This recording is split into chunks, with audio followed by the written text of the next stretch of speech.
Olá, é um prazer poder estar aqui novamente para falar do grande amor de Deus.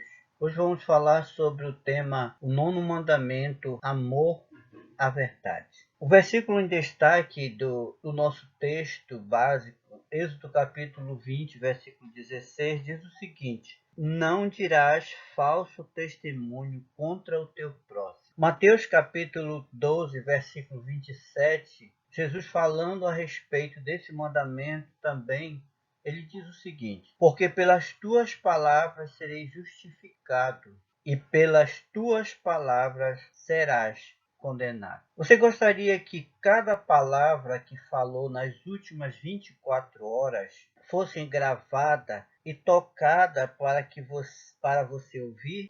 Você gostaria que outras pessoas ouvissem também esta gravação? Gastamos, queridos amigos e irmãos, bastante tempo falando. Calcula-se que a média das pessoas, que as pessoas gastam ao menos 13 anos de sua vida falando. E que cada pessoa, ela fala em média 18.000 palavras por dia, o equivale a um livro de 54 páginas. Em um ano, as palavras encheriam, ou seja, as suas e as minhas palavras encheriam 66 livros de 300 páginas cada uma. Talvez seja uma média, porque talvez exista pessoas que falem muito mais do que nós estamos dizendo aqui. Mas é apenas uma estatística para mostrar o quanto nós falamos. E a Bíblia fala que pelo muito falar, a pessoa se perde. Em Provérbios, Salomão diz que você falar muito, você se perde no falar. Que às vezes acaba falando é coisa que não deve. Deus nos diz que somos responsáveis por nossas palavras, que Ele nos julgará usando-as por base. Sabemos que Ele ouve todas as nossas palavras. Ele ouve todas as conversas telefônicas, todos os mexericos e toda a palavra bondosa, toda a palavra de encorajamento, Ele também ouve. Vamos ver onde se originou a verdade. Amor à verdade. Porque deve o povo de Deus amar a verdade. Por que eu e você devemos amar a verdade? Porque toda a verdade vem de Deus. Jesus disse: eu sou o caminho, a verdade e a vida. Eu sou a verdade.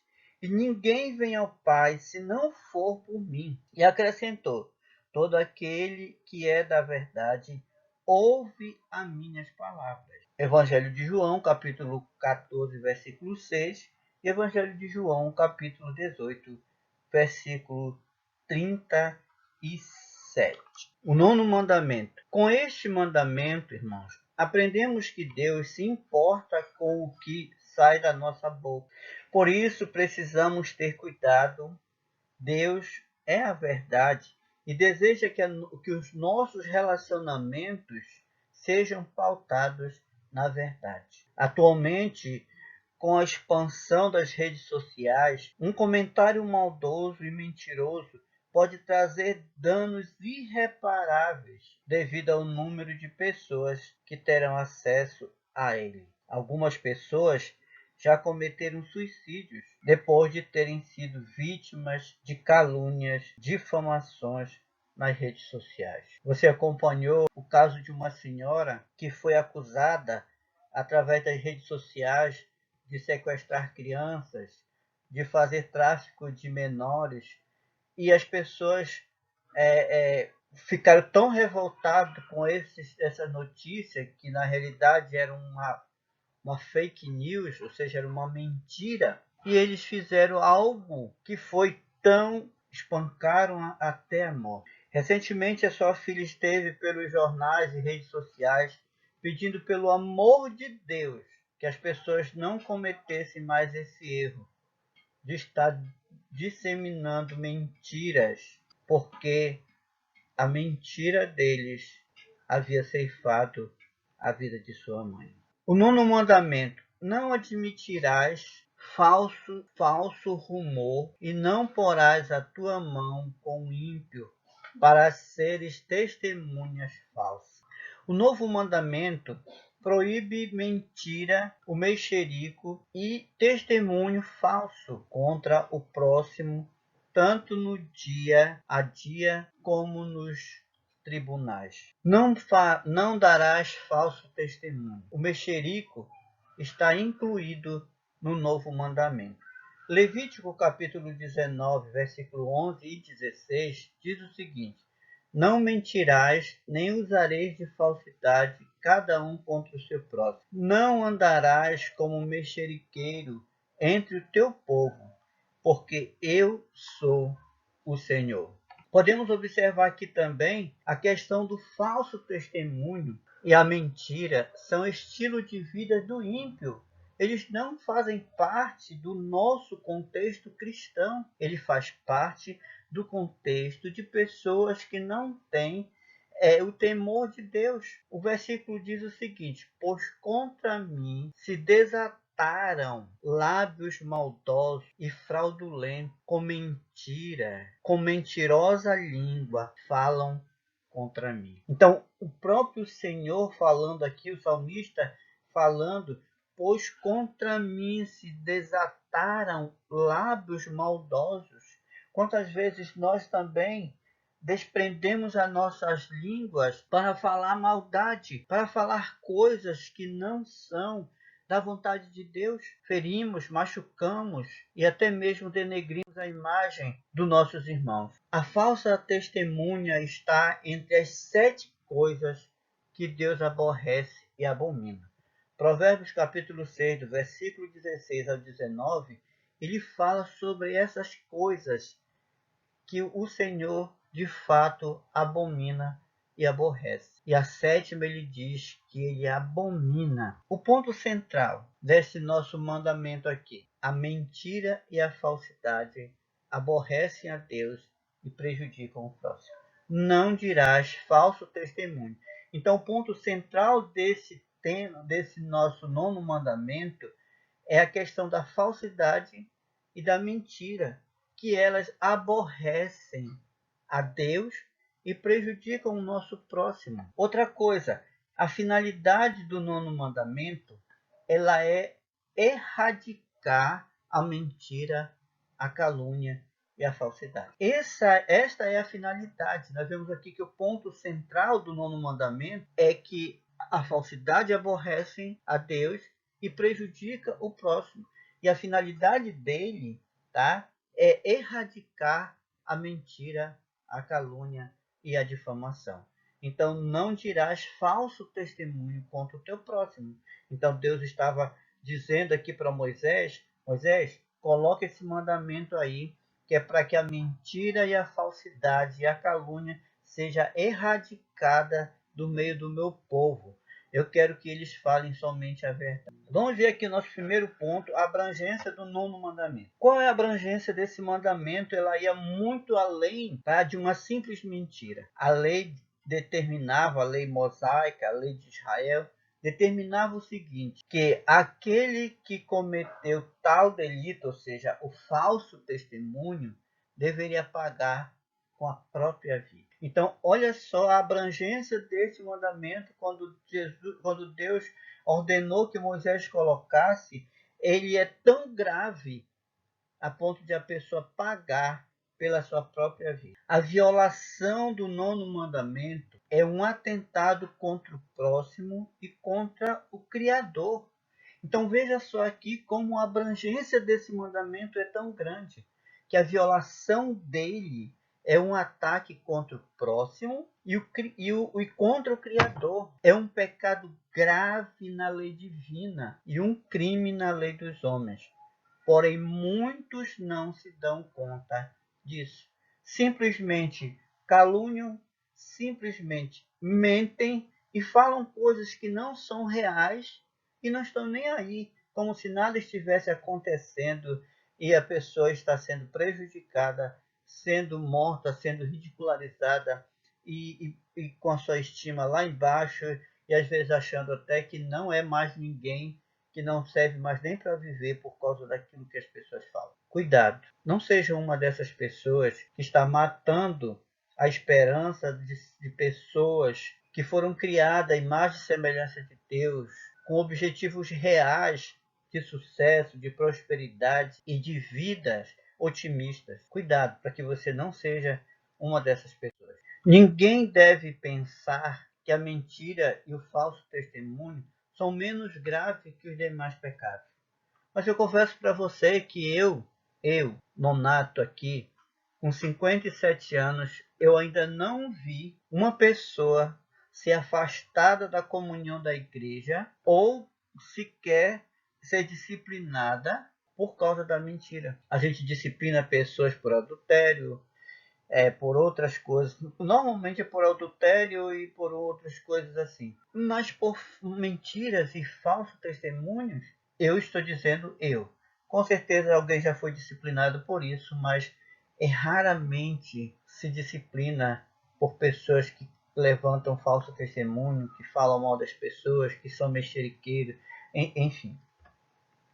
O propósito divino neste mandamento aqui, meus queridos, é erradicar a mentira, a calúnia e a falsidade do meio do seu povo. E não somente isso, mas também promover o bem-estar social e a fraternidade entre os seres humanos. Quando nós falamos a verdade, a paz reina no meio das pessoas. O bem-estar reina no meio das pessoas, todo mundo se sente bem. Mas quando enxerga o mentiroso, logo quer se afastar dele. Olha, lá vem o fulano, lá vem o fulano. Vai já sair treta aqui, vai já sair mentira.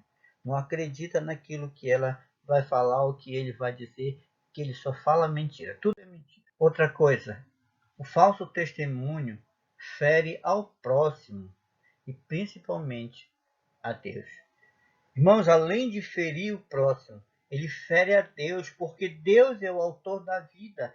Foi Deus quem criou cada um de nós à imagem e semelhança dele. Então, quando nós ferimos o nosso próximo, nós estamos ferindo a Deus.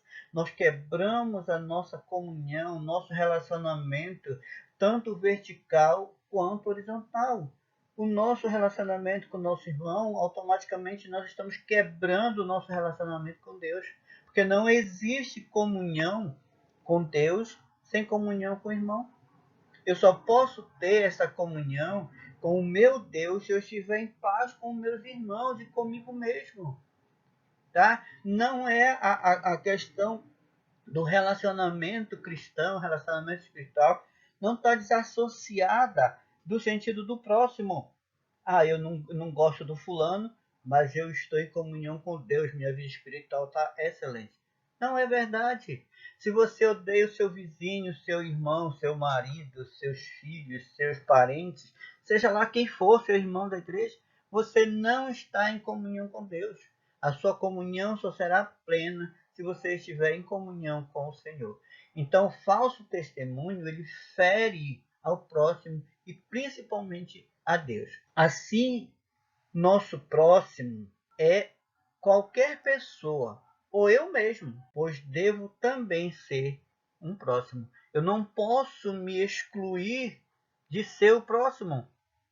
Eu também sou. A violação do nono mandamento pode destruir a reputação e o bom nome que alguém levou uma vida inteira para construir. Você já parou para pensar o quanto é custoso a gente construir o nosso caráter? Você já parou para pensar o quanto é custoso você construir essa reputação, você procurar ser honesto, ser verdadeiro, não mentir, não falar falso testemunho, ser honesto com as pessoas, pagar suas dívidas em dias, viver em paz com todas as pessoas? É muito difícil. E às vezes você, irresponsavelmente, com uma simples palavra ou simples atitude, você destrói totalmente a reputação de uma pessoa. Vamos ver aqui o nosso segundo. Nós vimos o primeiro, a relevância do nono mandamento. E nós vamos agora ver o segundo, os danos que pode causar em nossas vidas a não observância do nono mandamento. Quais os danos? Primeiro, é um atentado contra a honra. Puxa, você ser uma pessoa falando falsamente. Você está cometendo um atentado contra a honra do seu irmão, contra a honra do seu próximo. Você está desonrando aquela pessoa, como nós já vimos lá, e também a Deus. Segundo dano que nós podemos ver aqui é a destruição da reputação de uma pessoa. Que é uma reputação? É o bom nome, é o caráter daquela pessoa, é aquilo que ela é, a forma como ela é conhecida pelas pessoas. Terceiro, é um pecado gravíssimo. É um pecado grave que Deus odeia esse pecado. Então, tome cuidado que os danos por esse falso pecado, por esse falso testemunho aqui do nono mandamento, é um atentado contra a honra, destrói a reputação, é um pecado grave. Terceiro, o pecado da mentira. Os mentirosos constam na lista dos incrédulos, dos homicidas, dos fornicadores, dos feiticeiros, dos idólatras, dentre outros. E a Bíblia fala que o diabo, ele é o pai da mentira. Satanás é o pai da mentira. Ele fala daquilo que é próprio dele. É o caráter dele ser mentiroso. E todos aqueles que mentem se tornam como ele. Então, meus queridos irmãos e amigos, ouvintes, cuidado. Cuidado com esse pecado da mentira, que ele pode causar grandes transtornos em sua vida e na vida das pessoas. Quero concluir neste momento da seguinte forma. Deus se interessa pelo bem-estar de todos os seus filhos e filhas. O desrespeito pelo próximo afronta a Deus. O Senhor Jesus nos ensinou a tratar as pessoas da mesma maneira que gostaríamos de ser tratados. Mateus capítulo 7, versículo 12. Que Deus nos ajude e nos guarde para que possamos viver uma vida irrepreensível. O Deus da verdade existe tão somente a verdade. Então, o Deus da verdade exige inteiramente a verdade. E o Senhor também nos alerta dizendo: sede santo, porque eu sou santo. Que Deus nos abençoe e que possamos viver de acordo com a vontade do Senhor, fazendo tudo aquilo que a sua palavra manda e aquilo que nos ensina. Que Deus nos abençoe. Amém.